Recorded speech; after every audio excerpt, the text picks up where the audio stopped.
Well, hello there.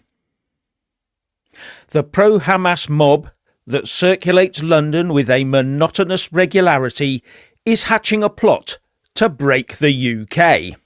Yes, they're looking to take to the streets en masse once again next Saturday, reports The Telegraph, all in support of that, in my opinion, rightly banned group Palestine Action. So they hope presenting the police with an impossible job of potentially being faced with thousands, if not tens of thousands, of potential arrests that they cannot handle. What if the police, pulled in from around the country, are overwhelmed by this overt act of what I see as civil unrest? Then the pro-Hamas mob can call the law of prescribing Palestine Action unenforceable and demand Palestine Action become unbanned. And if they are successful, then the same will be done with Hamas itself. But if they do succeed, what message does that send out to the rest of us? If this mob of UK haters can do that, what would be the usual silent majority's response? What would they start wondering and thinking about? What say you, Richard? Absolutely correct, Jeff. And this is, by the way, this is civil unrest. It's pre-planned. It's not spontaneous. They're talking about 500 people plus signing up in advance, which is it's all an organizational thing. This is not some sort of happenstance. This is people actually organizing and willfully breaking the law. We're effectively looking at a coordinated operation by a now prescribed terrorist group in this country. So if the police don't act upon this and don't start arresting people en masse, as you said, Jeff, what message does that send out to the silent majority out there when it comes to things like the protesting outside hotels? I mean, it's a very dangerous message it sends out. This could be one of those unfortunate things that could spark, and I hate to say it, a civil war in this country. This could be the spark. Because all it says is that the system cannot stop you. The system is inadequate. The system cannot prevent the masses from rising up. And that's a very dangerous thing to do. A lot of people out there want to see a civil war, unfortunately. And a lot of them want to see civil unrest, I should say, on the opposite side to ourselves. The Palestine, I'm not going to say anymore, but basically it's, we're looking at a goal to overrun the police, and that's it.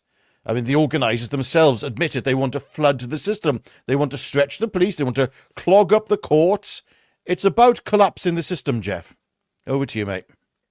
Yes, it is. They just wanted to collapse the whole police system so that they can have their way in this country and dictate foreign policy in this country. Now, Starmer has to nip this in the bud now by raiding the offices of those planning this and remand them in custody like they would for far-right plotters. So what he should be doing is the police should be doing this already. They should already have arrested these people. Now, I don't know what effect the law has about, the judicial review that's going through. There's a judicial review about the decision to ban Palestine Action. And that's going to go back to the courts. I don't know whether that unbans them, but I don't think it does, because there's a statutory instrument in place that bans them. So surely they should obey that until it's different, and then they can remake the decision and unban them. But it won't, I'm not sure it would take effect right to the beginning. I just think it would take effect now. I'm not sure. I'd have to look all that up. It's a bit complicated. But Starmer could also nip that one in the bud too. All he has to do is use one of these fast-track laws, a statute, an actual statute, a separate act of parliament to prescribe Palestine Action. Then the courts would have no option other than to obey it, instead of using their powers to try and drive more wedges into society. Because that's what I see happening. And it's just Parliament has already said via a statutory instrument, votes in both houses of Parliament, that they want to ban Palestine action. End. And that should have been the end of it. There should be no judicial review. Yeah, I mean, what I'm looking at, Jeff, here, to be honest with you, is they're encouraging people here, okay, Palestine Action, to get arrested using arrest itself as the campaign, with an unholy alliance of the soy latte guzzling, wokesters, and that sort of unholy union with those and the extremists from a certain demographic, using them as collateral damage in the very similar way that Hamas used children and women and, just anyone who's innocent, anyone who can basically go on the front cover of a magazine starving. They use them for collateral damage. Hamas do. And this is the same thing coming across now to this Palestine Action Group. They will be your useful idiots, that, as I said, the soy latte guzzling lot. But you'll also have the extremists from within the other demographic. And Jeff, I'm very, very worried about this one. I have to say, I think this could turn into something very nasty. And as you said, it's a precedent of lawlessness, really.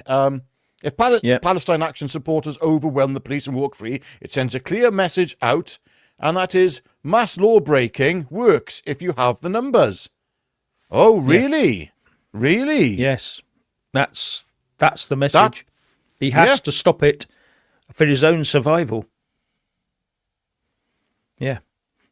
Now, over the weekend, we had some shenanigans, and there was a few arrests there. And this one sort of caught my eye a bit. This is in The Independent, where it says, protesters have been accused of trying to break into a hotel used to accommodate asylum seekers in London. A mixture of men wearing face masks and families with children waved flags and listened to speeches outside the Britannia International Hotel in Canary Wharf on Sunday. Now, when I looked at the video that came with it in The Independent, it seemed to show a lot of masked people, some of them wearing the Palestine neck scarves. And they seem to be having a bit of a set-to with the police. So I'm not sure which side is actually The Independent is on about. They seem to hint at it being, the people that object to these asylum hotels. But it didn't look like it to me. But there may have been some of them there, I don't know. But definitely on that video, it was showing those people. So, it's getting very worrying now, because if the left think they can just do this, just get away with it, then that puts the rest of us in a very difficult position. I'll just see that. Yeah. Yes, there's going to be... what will happen the following weekend? This is planned for the Saturday, this. Yes, as I understand it, civil unrest, yeah. So what then happens on Sunday, when you have all these different marches going on, protesting against the migrant hotels being used in the way that they are being used? What happens then? What, do lots of people turn up and say, right, okay, it's carte blanche, gentlemen, we can do as we wish. Let's get more and more people together. This is where it gets worrying. It's almost like they're cultivating some kind of civil disobedience. And that makes you wonder... Who's behind this? It really does. Is the government really trying to push? It can get a bit conspiratorial here, but is the government really trying to push the people into believing that they are above the law? And that's very dangerous, that is. So yes, Starmer has to act. If Starmer doesn't act, it's over. Ladies and gentlemen, as of this weekend, we could be looking at another country next week, basically. We'll be living in a very different country next week if Starmer doesn't act. Yes, that's the truth. And as we discussed before we came online, the Professor David Betts, who's done a lot of research into civil wars and civil unrest and stuff like that, he appears to be hardening his stance on a potential UK civil war. He's actually sees no way out of it. And that should be a wake-up call for the UK government. But Starmer keeps doubling down on everything. More newcomers by the day, more money spent on them, more hotels, more space in camps, more houses of multiple occupancy, leading to a larger number of disgruntled people in the UK. Can't he read the runes of the bleeding obvious? Yeah, some of the comments here, Brit calling the army. What army? I mean, there'd have to be an armed show of strength, to be honest with you, to calm this all down. But how would that translate across the country? And would the army... Oh my gosh, Jeff. I mean, would the army step in against what we'll call the indigenous people, or the will of the indigenous people in this country? And when I say indigenous, I'm not talking about white. Okay, just so we can get that straight. I'm talking about those people who've been here for quite a while, a few generations, or not necessarily for a few generations, whoever wants to muck in and be British and love Britain and love these lands and love England, love Scotland, love Wales, love Northern Ireland, instead of waving another flag that they love. That's the point here. Oh yeah, they don't. You don't see them flying or even waving the Union Jack or the Union flag, whatever you want to call it, or the flags of the separate states of the Union.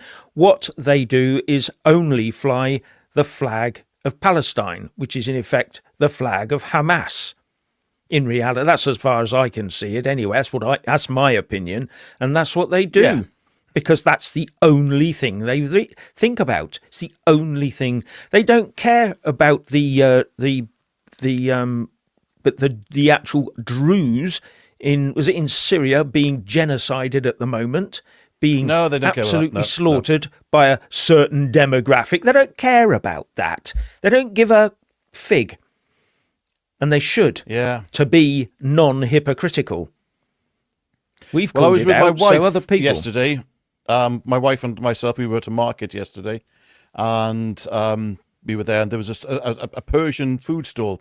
Being half Persian myself, I just struck up a conversation with a guy who has the stall, and it was the same conversation I had with him that I have with Iranians everywhere, okay? And that is, the people of Iran right now are supporting Israel. The majority, that is. There's always going to be a few who are sympathetic to the regime, but the vast majority of people in Iran are supporting Israel. They want nothing to do with Hamas and the situation in Gaza. They know what that is. It's a proxy war by the Iranian regime. And all the people of Iran want right now is for Israel to come in and do what needs to be done. They're supporting the bombings, okay, in Iran. The Iranians are supporting Israel bombing Iran because it'll lead to a quicker exit for the regime or hopefully facilitate it. But that's not seen by those useful idiots who just turn up, with their soy lattes, waving their flags, sometimes rainbow flags with it. And you're like, do you realize, these people supporting Hamas effectively? Look, if you want the children of Gaza to stop dying in the horrific way that they are and the starvation, because I certainly do, and the people of Iran do, then they know what needs to be done. And they know that the Iranian regime needs to be weakened to allow this. If you want peace in Gaza and in the Middle East, please know your enemies first. Know who is behind this. Yeah. Now, Yaffa says only Jesus can save us. It's quite a funny one because yesterday I'm a churchgoer. I went to church and some people are asking me because they know who I am, what I do. They said, aren't you at these protests and that? And I said, no, Sunday morning, well, Sunday because it goes into the afternoon a bit with the sort of the, meet and greet afterwards. I said, no, it's more important for me to be here. More important for me to be here in church on Sunday than being out and about doing other things.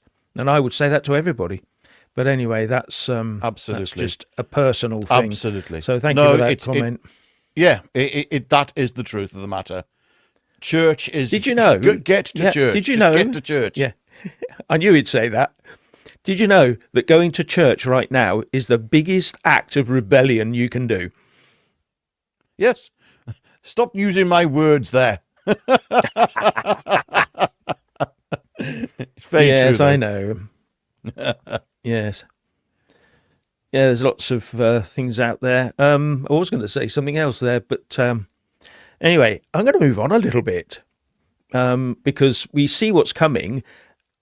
That's what one of the comments before that I showed was talking about, will the police be wearing their riot gear on Saturday?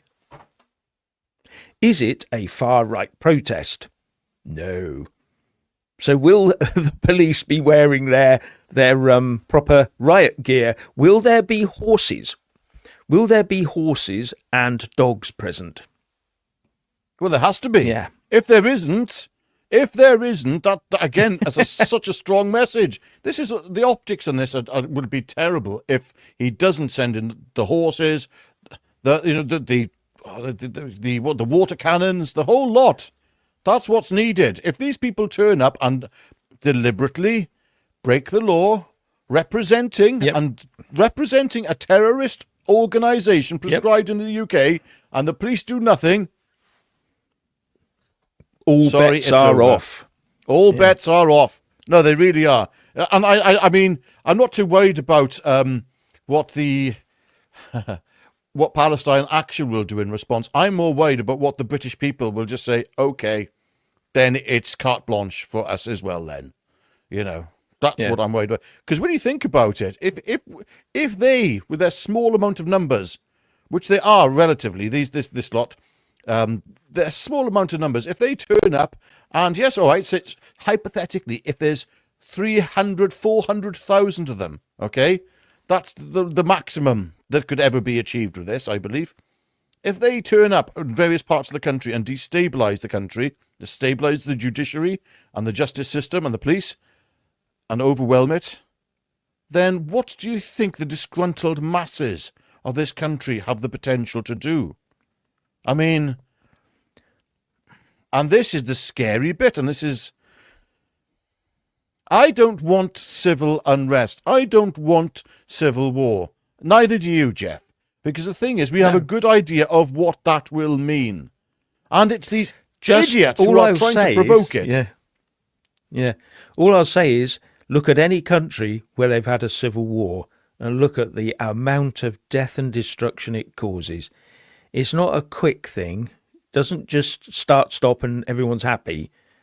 It's a grind, and it's a bloodbath. It's worse than international wars. It's absolutely hideous.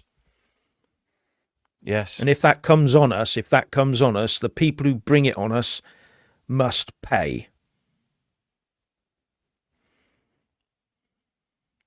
Indeed, Jeff. Yeah.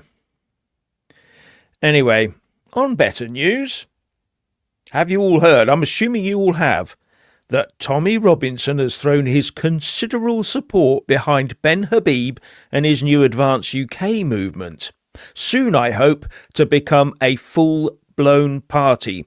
And I do know that over the weekend, the membership numbers of Advance UK did go up significantly. So, yeah. And just so you know, I did join Advance UK at the beginning of last month.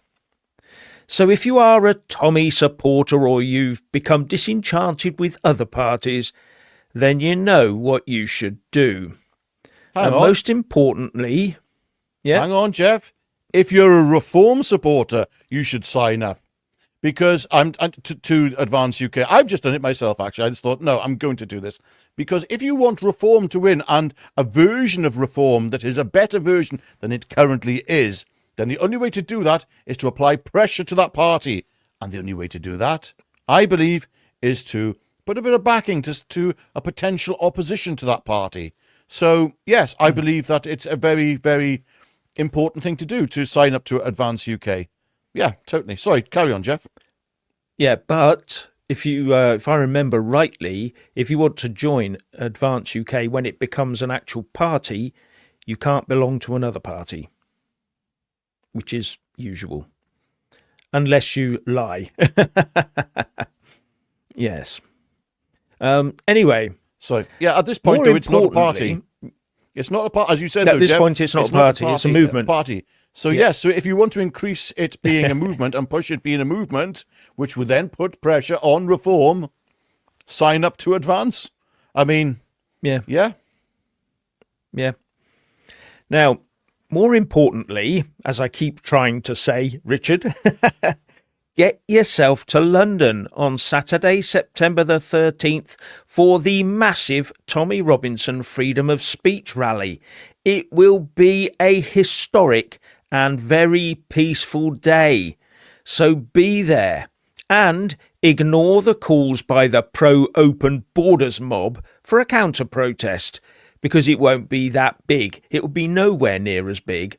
And the police will be keeping them miles away from us anyway. Everything will be done nice and safely. So just turn up Saturday, September the 13th, and have a grand old day. Yes, Jeff, but what I'm worried about now is, you see, this is what I think could be happening. If these people, these pro-Palestinian lot, the pro-Palestine action lot, if they do achieve what they're intending to achieve, I'm sure they're hoping to disrupt what happens on the 13th. There will be an element of that out there trying to stop it. But we must make sure that that goes ahead. No matter what, the 13th takes place. And that's it. So it's very important for that big, huge rally to take place.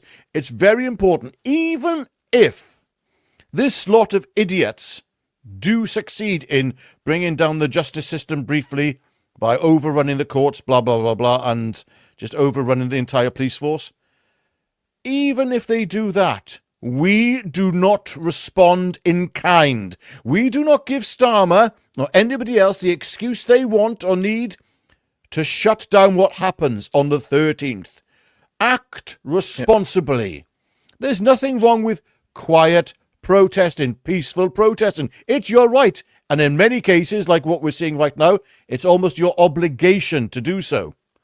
But everything must be done within the framework of a peaceful and civil society.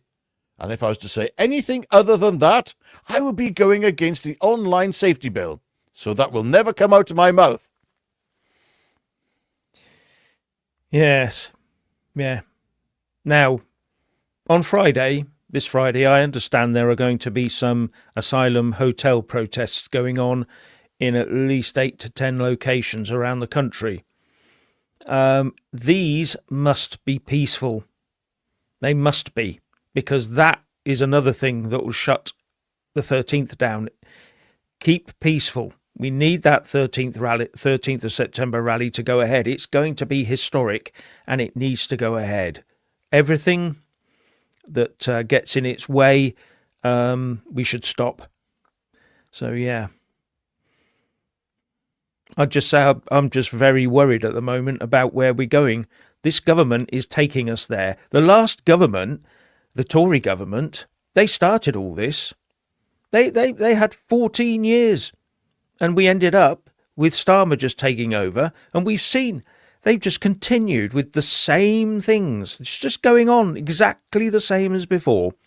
They say a few things and claim deportation numbers, but those are people whose visas had run out and agreed to return. But now, I don't know whether you know, but lots of people who come here legally on a visa, when it comes near the end, they're now applying for asylum. So they're going to have to change the law again. So that's another loophole. So they don't get a visa. They just go straight for the full hog. Yeah, this and then I wonder knackered, how many. Isn't it? This yeah, country's and then knackered, I wonder Jeff. how many. I'm wondering how many of them will then go home on holiday once they've got asylum status. They come here legally on a visa. Yes, it does.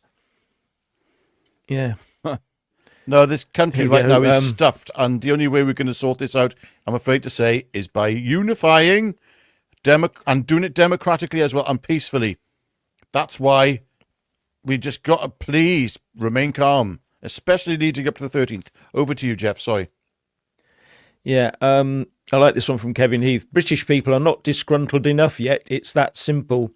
Yes, I think they are getting disgruntled, and it's getting disgruntler by the day.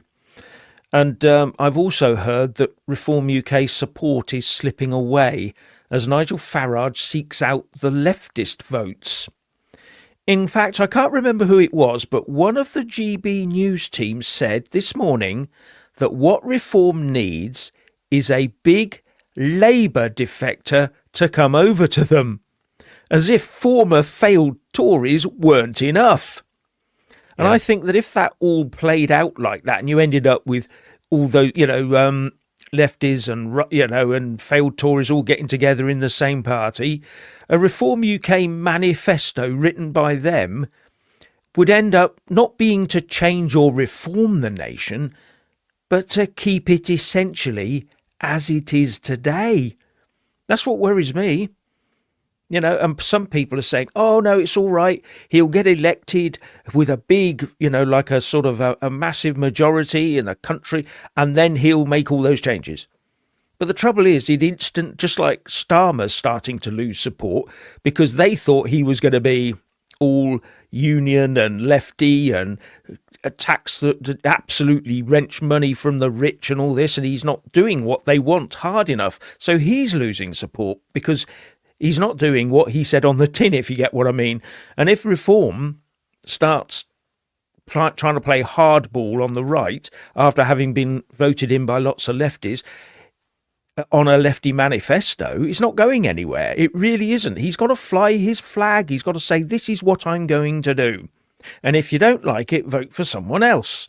I'm sorry, but that's just the truth of it. Well, and that's the beauty of Advance UK right now, that they seem to be, they do seem to be the alternative that this country does actually need.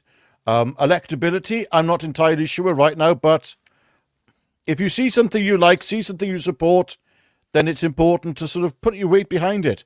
Come the election time, where you put that cross depends on the performance of the party. Are we only looking at the potential of an incremental improvement with Reform, or do we back as a nation? Will the nation suddenly come to its senses and back Ben Habib? That's the question. It's a very nuanced situation, Jeff. It isn't and this or that. It's not an A or B situation at all. There could be a few other factors at play here. I mean, we must remember that, because I don't want to vote Reform. Like many of you don't want to vote Reform.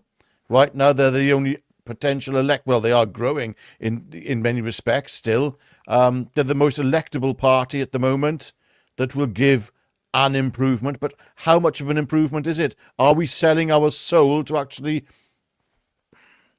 to put Farage in place? A lot of questions have to be thought. There's a lot of thought processes. Or do we get the man we want, Ben Habib? And, I mean, if Tommy's on side, is there a political role for Tommy as well in this? I don't know. I don't know, no. I mean, at the moment, Tommy, I don't know where he is at the moment. All I suspect is he will be back in this country at some stage. But if he does, there is a risk that he might be arrested over that altercation at the St Pancras train station. I don't know. And I'm sure if he had been, we'd know, because the Met Police would be probably parading it in front of everybody. But so I don't know the answer to that.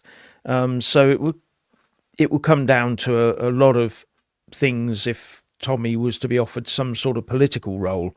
He doesn't want to do it, by the way. He said on his Twitter feed that really what he wants to do is do what he's doing. He wants to do what he's doing, reporting, telling people as it is, more than, controlling anything. But, Now, Yorkie says, bring in the army. They're supposed to protect us from foreign and domestic threats.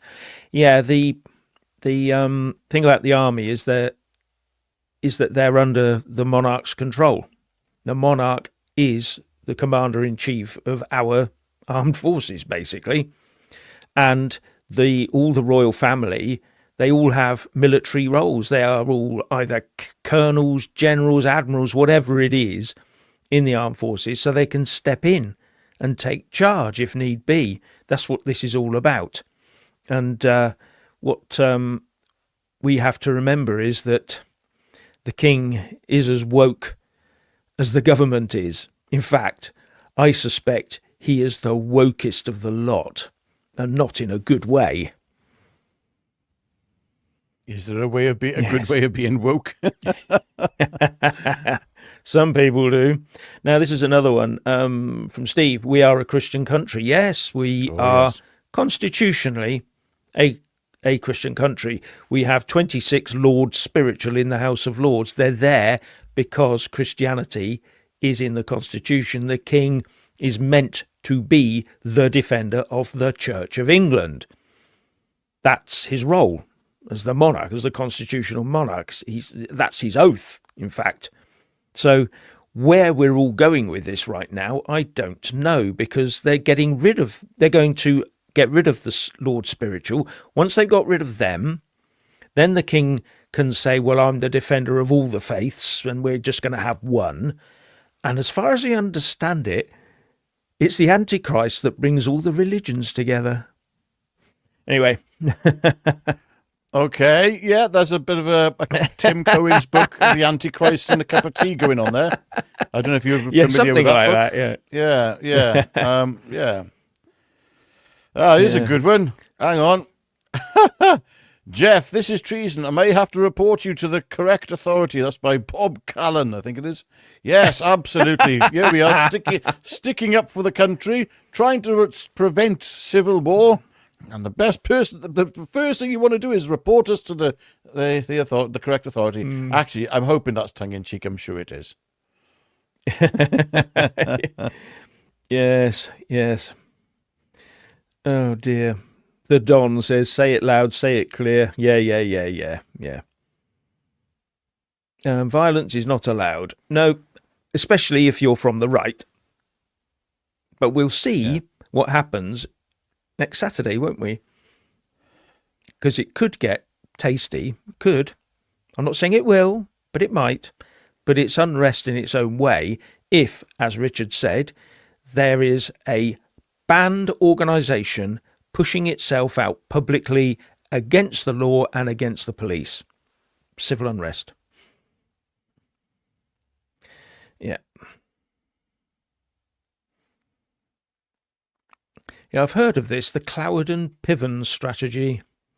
I'll have to relook that one up again. When did that? I think I saw that about a year ago and had a quick look at it. I'll go and have another look later.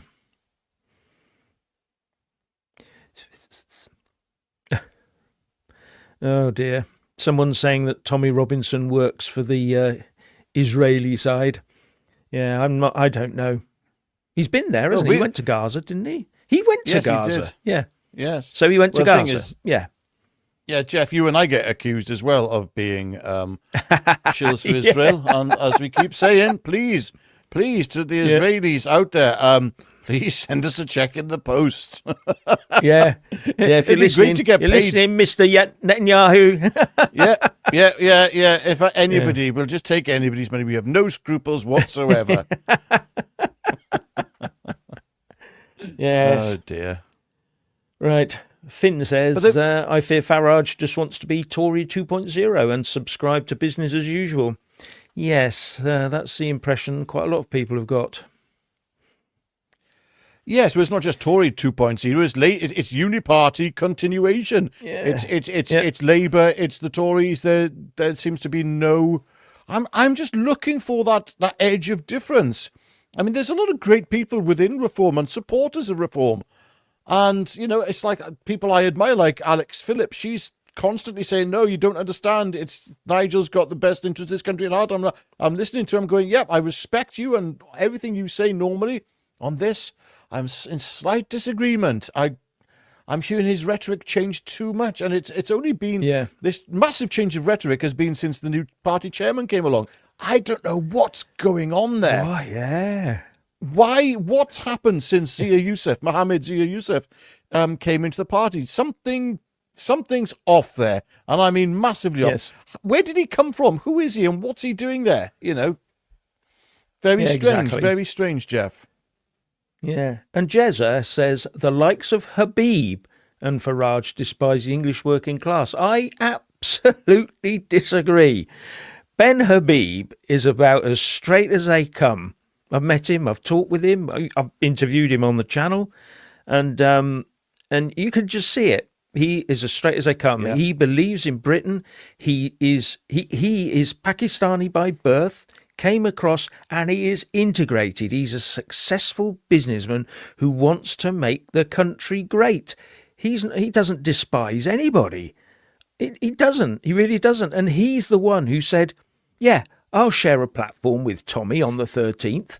I'll share it because why wouldn't I, he said. And that was after the Pancras, because I interviewed him and asked him after the St. Pancras incident. Yeah, so no, he doesn't despise anyone. Well, No. he might despise the anti-UK brigade, and there's quite a few of them. Yeah, a good comment here, though, by Colin Royan. I hope I'm pronouncing I'm sorry if I pronounced your name wrong there. It's okay, you two knock in reform, but what else is there? We need rid of Labour. That's why we mention advance. But you do have a valid point as well. When it comes down to the election, if things are not looking right and on form for, excuse the pun, the reform, for advance, then you have to start saying, okay, what's the electoral... as I said earlier, are we going to look at an incremental improvement, potentially, with reform, or not? Yeah. That could be the situation. I just hope that if Advance UK is to work, I hope that he gets that Ben Habib and the party gets the money from support from someone like Elon Musk, someone who can really, really push this party forward. Tommy coming on board is a huge plus, and I couldn't vote with good conscience for reform now, not after what I know. Yeah. But again, it's where are we at? Let's take a look at the situation in another 4 years' time on who we vote for. But for now, let's all support the one party, which really is the only party standing up for the working classes in this country. I mean, Farage doesn't seem to want to deal with immigration in the way that most people in this country want to. He's admitted it himself. He's said that. He said that on a few occasions. So, okay, what are we left with? Will it be an incremental improvement with reform? I don't know. Nor do I. It depends on. You see, they've got at the end of the day, what they've got to have is policies. As they get near an election, they need. You can't just say, vote Farage, vote reform. What are you going to do when you get in? Vote Farage, vote reform. That doesn't mean anything. Doesn't mean anything at all. You've got to have firm policies, and then they're going to be questioned by the press and the other parties. That's when it gets a bit difficult. But here's a why... point here by Newfly or Newfy, I can't read it. Stop splitting the effing vote. Correct. That I totally agree there, but I believe, as Tommy said the other day, that has already happened by Farage. He has split the vote. He has said, we don't want you lot, meaning us lot, probably you watching this video. We don't want you lot. We're not interested in you lot. So, okay. Well, should we continue to vote for reform then? And especially if they don't hold the same values as us? A very difficult one. But you are right, though, to a certain extent. We do need to look at this sensibly if there is a vote to be split. And whatever gets Labour out, I think, is a priority. We need to be looking at this in another 4 years' time, or whenever the election is. I believe it may be sooner than we think. And at that point, we've got to ask some very, very, very searching questions about who we vote for. Yeah. And I should vote Go on, Jeff. Yeah, vote for it. Vote for an MP locally. It's going to do the job. That's what you should be doing. And I'm sorry, just voting on party lines is actually not really. What we should be doing is parties should be putting up the absolute best person they can, not some tick box voter, internal person who's just going to obey the whip and just tick every box. It's very difficult. They're meant to serve you, not the party. But we now got into the position where it's the party. Anyway, Thanks, Tesbot, for your contribution. Ben Habib seems to be a thoroughly good man. Really hope Advance takes off as reform non-committal on important issues. Now, I will say Nigel Farage right now is making some announcements, and he made one today about law and order. He definitely wants to be the party of law and order, and he was decrying the sort of the current situation of where it's all at. It started at 11 and I was preparing for this, so I didn't watch it, so I will watch it later and see what I can make of it. But he is taking advantage of this recess period when all the MPs have probably gone on holiday and he's stepping into the breach that's opened there. So he is sort of saying things, but none of I'm not sure what he's getting through to the public, though. I mean, what he said, I did see, is he wants to have these like supermax, whatever, prisons like they have in America. Not necessarily in size and rebuilding, but in transforming our existing prisons to accommodate that sort of philosophy, which I sort of get. But I mean, as far as I'm concerned, just get rid of the people who are causing the problem from the country. That's the answer. Why build these prisons for people who shouldn't be here in the country in the first place? And that's more of the Ben Habib sort of angle. You know, that's more of the Advance UK angle, which is at odds once again with Farage. Yes, we need to have a serious criminal justice system here to be a deterrent. But it's like there's a hole in my shoe. Sorry, there's a hole in my bucket. My shoe. There's a hole. That was Neil from the Young Ones that sang that. No, there's a hole in my bucket. There's a hole in my bucket kind of thing. Dear Liza, the problem is we've just got too many people in this country who shouldn't be here. Yes, I agree with that. And the thing is, you see, at the moment, what we have is a situation where we need more prison spaces, but then when they're out of prison, they still stay here. So, you know, it's what's going on. And it's all just in case when they get back to their home country, something bad happens to them. Yeah. Yeah, well, when it comes to serious issues, I do know that on the Winston Marshall show, when I say the serious issues to do with immigration and deportation, Farage says, how do we do it? You know, it can't be done. No, it can't be done. Yet his good friend Donald Trump seems to be saying, oh, yes, it can be done, and we're doing it. And I'm like, wow, okay. There, again, massive disparity between Farage and Trump. I'm not so sure that relationship is as close as it once was, to be honest with you, Jeff. I can see that they're not exactly aligned, are they? Not really. No. Anyway, this came out from Inevitable West, and I'll just show it to you. It says, the illegal migrants living in the luxury hotel in Canary Wharf appear to be working illegally as delivery drivers already.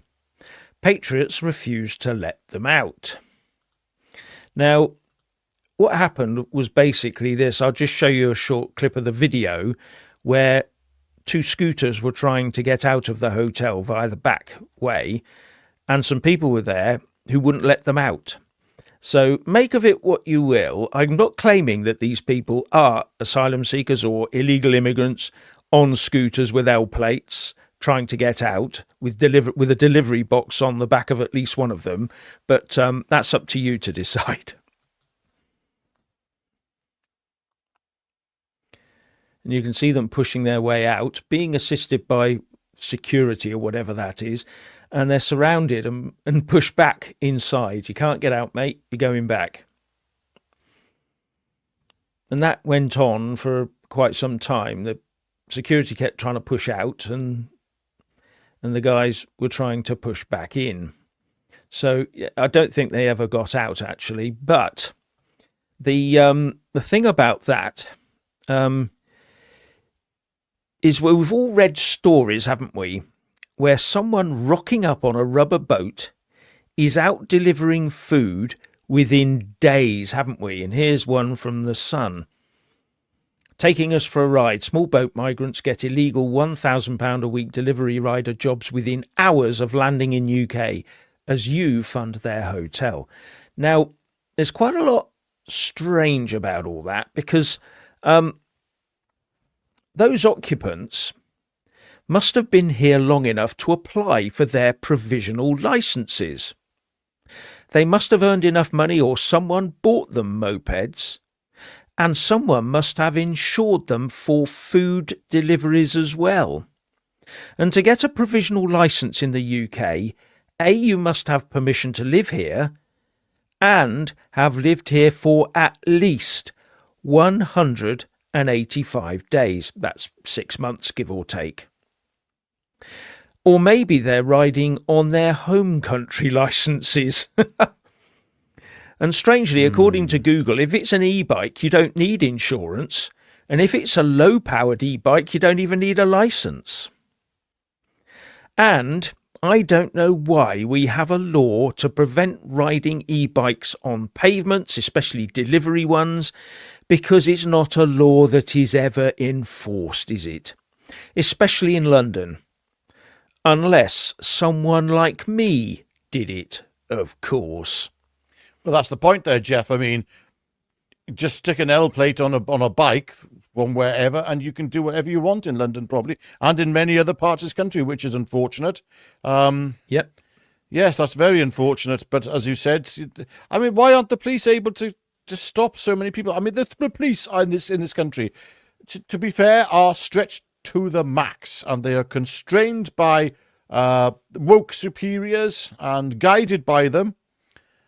Even though there is a point where you have to sort of say, okay, well, what do I actually stand for? Yes, I'm taking a wage packet here, but does my conscience align with what I am doing? That's the other side of it. Jeff, it's a lot to this, Jeff. There is, yeah. Also, just remember, I will remind everybody that there are cameras all over London. They can charge you if you go in or out. They can fine you via those cameras. But they can't seem to see uninsured motorbikes or scooters or whatever they are. I don't know. They must be insured. Someone must be insuring them. And someone must be giving them their license. What happens if they had an accident, ran over a kid? What would happen? You know, I'm just not sure that they're all riding legally, to be honest. No. If they've only just come here, then they won't have a license. So how can they get on a motorized device? So they're going to get on an e-bike. Are they insured for delivery? They don't even have to be insured for delivering food. I just find it unbelievable. The whole thing. No, we're such a high trust nation, or we were. We're now having to not trust anybody. No one at all. Your government, the police, the royalty. You can't trust any of them. But we were told that the Britannia Hotel wasn't taking those people who have crossed over here by strange means. Irregular means. Yes, irregular migration. Irregular, yeah. Yeah, exactly. And then all of a sudden we discovered, that may not be the truth whatsoever. And then you had those people waving, smiling and laughing at the protesters going on. And you think, yes, yeah, okay. I didn't see any women and children there, but I mean, they could have been in the background. We know that. We mustn't get too sort of judgmental on these things, must we, Jeff? No. No. Oh, someone's told me I'm on crack. I don't think so. No. Yes. Here's a good one. They ride like they're fresh off the boat. Yes. Thanks, old bag. Here we go. Thanks for the super chat here. Jim, stop shilling for Israel. It's about England. As I said, please, it's like we would love to shill for whoever, because we have Whoever. no laws. Yes, it doesn't matter. We'll shill for you, whoever you are. No, I'm sorry, but we don't take money from any country. We really don't, or any government or anybody other than you lot, really, watching this. So thank you. Actually, you paid us then. Thank you for that. Oh, the Don is saying it. Israel agents, da-da, da-da. Yeah, yeah. Do you know something? Okay. I've never been to Israel. Yeah. No, Yes. I'd love to go. Looks a beautiful country. Yeah. Maybe not yet, though. Well, actually, if we were, I wonder if we get a free hotel now. Yeah, yeah. Yeah. Oh, it's just, it just makes me angry, most of this. And sort of just going back to the first thing is that really all of this, all these things we've been talking about just shows how law and order is breaking down.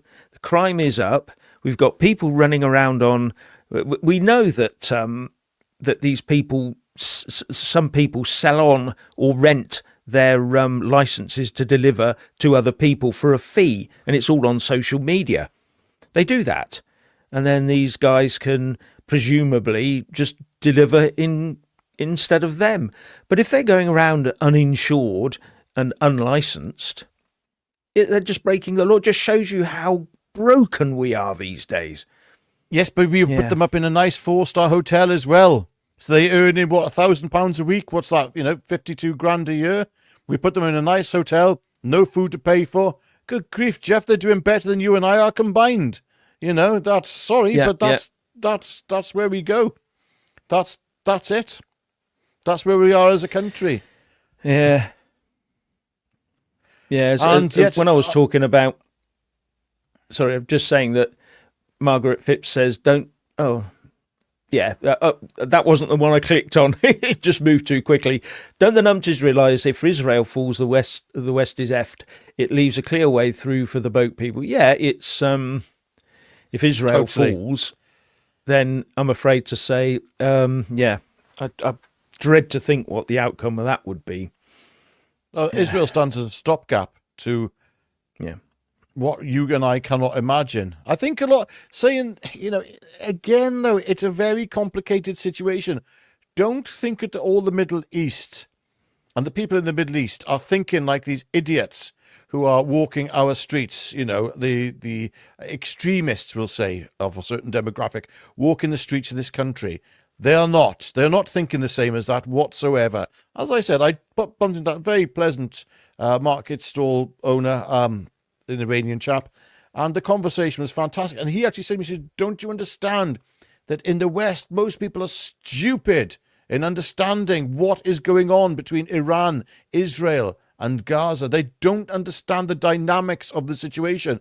And I was like, absolutely, you're preaching to the converted here, mate, And that's what I get from every Iranian, well, pretty much every Iranian, yes, that I have ever spoken to on the matter of what's happening with Iran. Of course, there's going to be some people who are Iranian and westernized and become very, very woke. And they're going to hold very different opinions, obviously, but it won't be coming from a Middle Eastern standpoint. It'll be coming from a westernized Middle Eastern standpoint, a wokeist Middle Eastern standpoint, I should say, which in the Middle East itself is very rare. Bim Jim, thank you very much, says, no, Israel wants it. Do your research. I'm not quite sure wants to do what, but yeah. They want to pay us, Jeff. Israel wants to pay us, clearly. Oh, they want Come to pay on, us. Israel. Yeah, definitely. Yeah, Come on, Israel. Give us your money. Yeah. Oh, dear. Yes, exactly.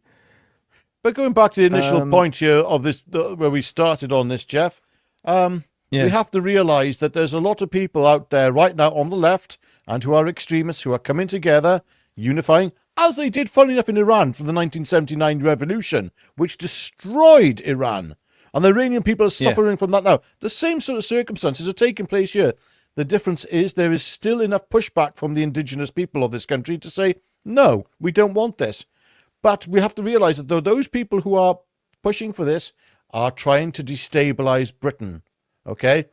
Yeah. And have no doubt as well. don't think for 1 minute that Keir Starmer doesn't want to destabilise Britain. That's exactly what he wants. He wants the entire thing to fall apart so that he can then come to the forefront somehow, he believes, even if that might be a bit deluded, believing that he can unify everybody with digital IDs. I was watching on GB News. There was some former Labour minister, I believe, on GB News last night saying, oh, well, we can sort all this out with digital IDs. I thought, F you. Absolutely not. No. This is exactly the sort of plan. This is exactly what Tony Blair wanted. And I'm sorry, this is not... I'm not a fan of Tony Blair. You watching this might be a fan of Tony Blair. You might think he's the best thing since sliced bread, although I doubt it. But there we go. This is the agenda. Yeah. No, this digital ID lark, it will be brought forward, but it'll be a sort of, it's only a way you can access your services, so we know who you are and you can quickly access the doctors, the dentists, the NHS dentists, of which there are so many, all these sorts of people, and get hold of a doctor. You can get your bus pass if they still hand them out. Then you can get your pension as that gets eroded away into the future. You get the idea. It's just a control thing, really. We all know that. Good comment here as well by bipedal species, and it says, I heard that they are paying people to shill for the new Online Safety Act. Might pay better than Israel. Jeff, make a note of that one, mate. There we go. We can start doing that. Yes, we can do it. We are now campaigning for the Online Safety Act. Yes. It's wonderful. Don't you know? If you don't approve of the Online Safety Act, you're one of those people who sympathises with Jimmy Savile quite clearly. Yes. I mean, can you believe what's his name when he said that? I mean, that was low. That was low. Yes. Now, I'm just going to point something out that you might not have seen this. According to some people on Facebook and Twitter, Keir Starmer said the following. Now, I don't know if he did, but I'll just let you show you what they're claiming. Free speech has not been abolished in the UK, and we'll jail anyone who says it has been. So, yeah. That's a parody. That is a parody. Yeah. I thought to myself, parody. It's good. It's excellent, isn't it? I thought, what a great sort of thing. So there you have it. I don't think he did say it. I think someone, but it does sum up our current situation perfectly, doesn't it? And it's just another reason to be in London with Tommy on Saturday the 13th, Saturday the 13th of September, by the way, for the free speech rally and celebration and whatever else it's going to be, which is going to be peaceful and fun. Yeah, it's quite interesting, though, that the American government, including Trump as well, apparently, they're very worried about free speech and what Starmer's doing in this country. They're absolutely horrified by this online safety bill. So I wouldn't be surprised if there may be a little bit of a turnaround in our relationship with America, because it's all been on the front. I mean, we can see what's been going on with Starmer. Trump played Starmer like a fiddle. Let's face it. He absolutely destroyed him. But he was there. Oh yes, well, we're good friends. You're a very good guy. You're a very good man. All these things. Whilst at the same time, completely, totally, and utterly humiliating him. It was. Yeah. I would have paid money to have been in that room to watch that. Yes. Yeah, but it was a case of what we have to realize is. This agreement that we have, this trade agreement that we've got with America, don't bank on that being completely secure right now. I wouldn't. No. And I mean, Starmer will have to act very, very decisively to stop it. I mean, as we said before, we could be looking at a general election very soon. It's all collapsing for Starmer. I think this could be the straw that breaks the camel's back in terms of Starmer's premiership, because possibly. If he doesn't crack down on these idiots, this weekend on Friday, if there aren't mass arrests, whatever happens, those people are arrested. If that doesn't take place, the message has been sent out to the rest of the country. Yes. And he has lost all legitimacy to rule at that point, as if he hadn't lost it already. Yes. Now, here's a comment from MapOVR. Thank you very much. If there was a general election tomorrow, who would you vote for, Jeff? Well, that sort of suggests that if you're asking me about reform, if this is where this is aiming for, as Advance UK isn't a party and can't, at the moment, field any candidates, and if there was a Reform UK candidate in my local constituency, I would probably today or tomorrow, whenever, vote for Reform UK as definitely the least worst option. But but it all depends on when the election is called and who is standing where, basically. Yes, but that's and also my position. How the parties are polling. You have to look at this. We do have a very severe situation here where Labour has to be gotten out first and foremost. That needs to happen. But here's the big but, though, alongside that. There's so many counter-arguments to that. Reform UK, didn't Farage say when he came back into politics that he'd be going up to the next election in 2029? But somebody younger and somebody, I do believe he said the lines of somebody who he knows who's coming along great within the party, who is younger than him, could take over from him. And I'm hoping that someone wouldn't be Azir Youssef. Because if that happened, then you could ask yourself, would you rather have Reform under Azir Youssef or Keir Starmer even? I don't know. I can't answer. That's a question I cannot answer, Jeff. Personally. No, I get it. Thank you very much, Radio Gaga 8391, for your contribution. Thank you. Thank you. Yeah, if it's not... wish these comments wouldn't keep going so fast. Yeah, here we go. If it's not Reform, who else is there? At the moment, there isn't. And that's the problem. Agreed. UKIP, they're just not breaking through. However hard Nick Tenconi works, they're just not breaking through. And as I said, Advance UK isn't yet a party.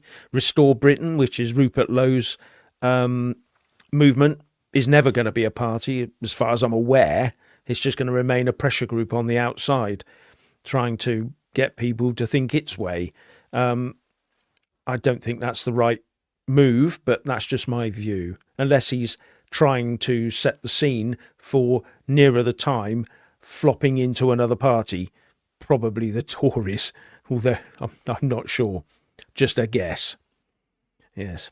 I mean, at the end of the day, if we were to see a complete walking away from the values that you and I hold, Jeff, and most people watching this video hold as a country, to do with immigration, to do with many other things, if we were to see Reform walking away from those and in terms of policy moving forward, and then Ben Habib's Advance UK give us everything that this country basically wants to regain its soul, to regain its dignity, to give this country hope. If all that is placed in policy by Advance, then I wouldn't see a point in voting Reform at that point. Again, this is so far down the line, potentially, but I also believe, as we said in a recent live stream, that a general election could be pulled very, very soon, under which circumstances we'd have to do a lot of soul searching and a lot of thinking to do. Yes, Neil Clark says Nick Tenconi needs to join with Advance UK. Well, I don't think that's going to happen. Yeah. Anyway, Richard, it is now lunchtime. So I've got to nip off somewhere. And there we go. Yeah. Yeah. He's getting hungry, ladies and gentlemen. I'm getting hungry. to sort of round this all off, though, Jeff, I think what we need to just do is pray that Starmer for once does the right thing. Because if he doesn't, I do fear for the direction of this country as of next week. Yes. I fear for the message it would send. And I fear for the response of the people of this country when they see that happening. And as we keep saying, just remain calm. Very difficult to do, I know. But if you could just please not do anything stupid, even if the left do something stupid, because we want the 13th to go ahead. We want that to go ahead. Don't do anything to jeopardize that. Once that's happened, we need to then organize ourselves politically. And if I was to say anything else, even if I thought it, if I was to say anything else, I would be contravening the online safety bill. So good job. I'm not thinking or saying anything else other than that. Anyway, please like this video. Please subscribe to this channel. And if you really like what Jeff does in particular, then please become a member of this channel. You can do that on your Android, on phones, on your Android devices, on desktops and laptops. You can't do it on your mobiles for some reason, on iPhones, on iOS. There we go. Yeah. Over to you, Jeff. Well, and on that note, I hope you all have the rest of the day is really good for you all, and have a good lunch if you haven't had your lunch already. So thank you very much for watching, and it's goodbye from me. And it's a goodbye from him. Goodbye. Goodbye.